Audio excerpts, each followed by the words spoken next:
नमस्कार महाराज. महाराज, आमदारांचे एवढे फॉलोअर्स का बरं राहतात? आमदारांना लोक एवढे का मानतात? आणि आमदार जे आहेत, जे मोठी मोठी लोक आहेत, ती सहज एवढी गर्दी कसं काय जमवतात? त्यांच्यावर लोक एवढे प्रेम कसं काय करतात? तुम्हाला एक छोटा किस्सा सांगतो महाराज. माझ्या रिलेटिव्ह मध्ये आहेत, मोठ्या लेवलला आहेत पॉलिटिक्स मध्ये. तर त्यांचा एक छोटा किस्सा आहे. तर एक जण येतो, मीही तिथे बसलेला आहे, जे पॉलिटिक्स आहे, जे काका आहेत तेही तिथे बसलेले आहेत. आणि एक जण येतो आणि ते काका म्हणतात, अरे काय काय चालू आहे, बरं झालं आलास, कसा आहेस, घरी सगळे व्यवस्थित? म्हणजे एकदम भारी. आणि मी असा बसलेलो, मला वाटतं काय काकांची ओळख आहे बा, एवढी मोठी, एवढा दूरचा माणूस मी ओळखला. नंतर तो माणूस एकदम खुश होऊन गेला. नंतर काकांना त्यांनी सांगितलं माव वगैरे असं तसं. मग तो माणूस चालला गेला. मग मी काकांना विचारलं, काका त्या माणसाला तुम्ही ओळखता का? नाही म्हणे. म्हटलं मग एवढं आदबीनं कसं काय बोलू शकता तुम्ही त्याच्याशी, आणि एवढं कसं काय ओळख दाखवण्यासारखं? मला एका सेकंदाला असं वाटलं की तुमची आणि त्याची एकदम घट्ट मैत्री आहे. नाही म्हणे, ते पॉलिटिक्समध्ये तसं करावं लागतं. आता तो जेव्हा घरी जाईल ना, तेव्हा तो मला मरेपर्यंत विसरणार नाही म्हणे. मग मला थोडंसं क्लिक व्हायला लागलं की ही जी मोठी लोक आहेत, ही कशा पद्धतीने लोक जवळ करतात. आणि कशा पद्धतीने, आता मी राहिलो असतो, मी ओळख दिली नसती, मी बोलला नसता. मी बोलला नसता, तो माणूस माझा कधी ओळखीचा झाला नसता आणि मला कधी कामात आलाच नसता. तर महाराज, इथे एक पुस्तक मी रिकमेंड करेल तुम्हाला. म्हाताऱ्यांपासून तर छोट्या पोरांपर्यंत हे पुस्तक प्रत्येकाने वाचा महाराज. म्हणजे माझ्या आयुष्यात थोडाफार जो बदल झाला असेल, त्याच्यामध्ये याचा खूप मोठा वाटा आहे.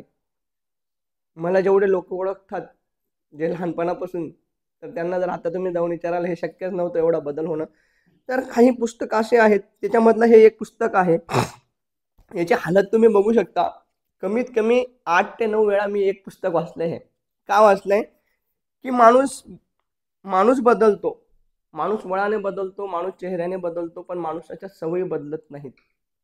त्याच्या सवयी ज्या त्याला जडलेल्या राहतात, ते बदलणं खूप कठीण असतं. आणि हे काय होतं, हे पुस्तक वाचलं तात्पुरती तेवढं डोक्यामध्ये राहतं की नाही यार, हे असं नाही करायला पाहिजे, तसं नाही करायला पाहिजे. आणि मग तसं वागलं जातं. परत याची एनर्जी कमी झाली या पुस्तकाची, जसं मोटिवेशन आहे ना, तशी एनर्जी कमी झाली की माणूस त्याच सवयींकडे हे केलं जातं. पण मी बऱ्याचशा सवयी अशा मोडायचा प्रयत्न केलेला आहे. तुम्हाला थोडक्यात सांगतो. मी तर हे जे पुस्तक आहे, प्रत्येक चॅप्टर याचा डिकोड करून तुम्हाला सांगू शकतो, पण ही माझी फील्ड नाही आहे.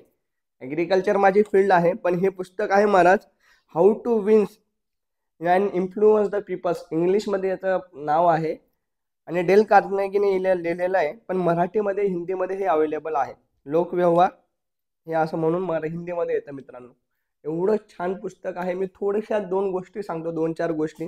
जसं मी तुम्हाला त्या आमदाराची गोष्ट सांगितली, तर इथे एक गोष्ट, अशा भरपूर गोष्टी लिहिलेल्या आहेत, त्याच्यातली एक गोष्ट सांगतो मी. तुम्ही बरेच जण बघत असाल, मी एखादी व्हिडिओ बनवला आणि व्हिडिओ बनवल्यानंतर समोरच्याला फक्त याच्यावरती याला टॅकल करायचं आहे किंवा याला अडवायचं आहे म्हणून उत्तरं देतात. तर मित्रांनो, किंवा तुम्ही इथे बघू शकतात, अजून माझं जाऊ द्या, माझं काही एवढं महत्त्वाचं नाही. टी व्हीवर बघू शकता महाराज, एक काँग्रेसचा बसलेला असतो, एक राष्ट्रवादीचा, ते चार चार घेऊन बसला असतं ती बाई, तो माणूस, तो टी व्ही अँकर, हा पक्षाचा तो पक्षाचा, जो तो ज्याची त्याची बाजू मांडत असतो. आणि तो इतका प्रखरतेने मांडत असतो की तो म्हणतो मीच बरोबर, तो म्हणतो मीच बरोबर, तो म्हणतो मीच बरोबर. म्हणजे ते डिबेटमधून सार्थ काय होतं माहिती आहे का? काहीच नाही. शेवटी जाताना तोही याचं घेत नाही, हाही त्याचं घेत नाही, काहीच सार्थ होत नाही. मग मग होतं महाराज, त्याच्या मागचं कारण आहे. तर अशा परिस्थितीमध्ये काय करायचं? तर मित्रांनो, इथे एक वाक्य लिहिलेलं आहे आणि त्याचे संदर्भ दिलेले होते. ते संदर्भ नाही वाचत, मी वाक्य वाचून देतो. मी संदर्भ तुम्हाला सांगून देईन. जेव्हा असं होईल ना महाराज, जेव्हा डिबेट होईल, डिबेट म्हणजे 2 लोकांचं हे होईल, तू बरोबर का मी बरोबर, आणि 4 लोक जर ऐकत असतील तुमचं भाषण, हा बरोबर का तो बरोबर, बहस से एक ही लाभ हो सकता है, बहस से बचकर निकला जाए. मित्रांनो, जेव्हा बहस होईल, तर बहस मधून एकच लाभ होईल. बहस म्हणजे चर्चा, आणि ती चर्चामधून एकच लाभ होईल. जर हा याला खरं सिद्ध करण्यासाठी लढत असेल आणि तो त्याला खरं सिद्ध करण्यासाठी लढत असेल, तर ते काहीही फॅक्ट्स देतील. तर तिथे एकच फायदा आहे, अशा टायमाला तिथून डायरेक्ट पळून जा. म्हणजे पळूनच जा महाराज, कारण की तिथून म्हणजे तिथून तथ्य काहीच निघत नाही.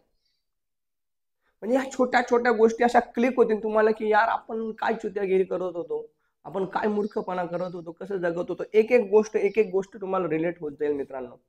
मी दुसऱ्याची लई मजाक घ्यायचो, म्हणजे मित्र आला मजाक घ्यायचो, हा आला मजाक घ्यायचो, तो आला मजाक घ्यायचो. आणि माझी जर कोणी मजाक घेतली तर मला वाईट वाटायचं, पण ते चालायचं असंच.